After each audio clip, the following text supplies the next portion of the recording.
저에 머물고 있습니다. 국민의힘 의원들과의 나눈 대화들이 조금씩 전해지고 있는데요. 조만간 정치인들을 통해 메시지를 전달하며 이른바 관저 정치를 재개할 거라는 전망이 나옵니다. 김지인 기자입니다. 오늘 새벽 3시쯤 서울 중랑구 중화동의 한 도로에서 트럼프 미국 대통령이 다음 달 2일부터 상호 관세 부과 방침을 재확인하면서 시간이 지나면 더 오를 거라고 말했습니다. 중국은 미국의 추가 관세 조치에 맞서 2차 보복 관세를 시행했습니다. 트럼프 2기 행정부 출범 이후 처음 시행되는 한미연합훈련이 오늘부터 실시됩니다.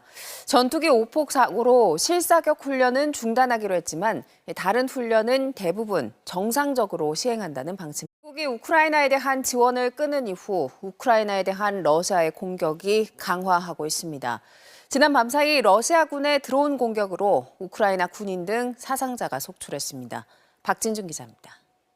신문 시작합니다.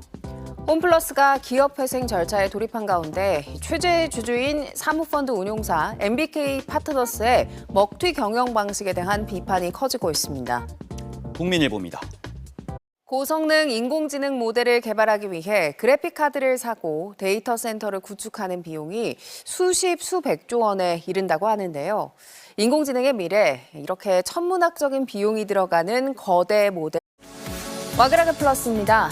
아이가 태어나면 1억 원을 지원하기로 한 인천시의 인구가 빠르게 늘고 있습니다.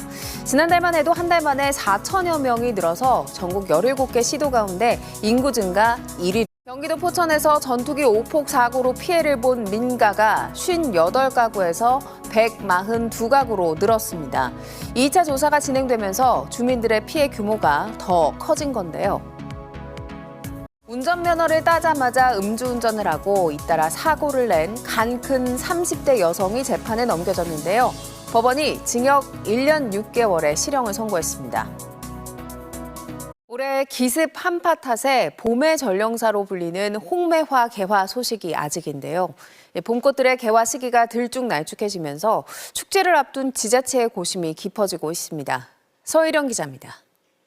시군들이 새학기를 맞아 대학에 부스를 차리고 지역으로 전입해달라고 호소하고 있습니다.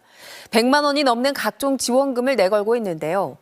인구 유지에 사활을 걸고 있는 절박한 현실을 보여주고 고전 소설을 바탕으로 한 중국 만화 영화 너자2가 20억 달러를 벌어들이며 흥행하고 있는데요.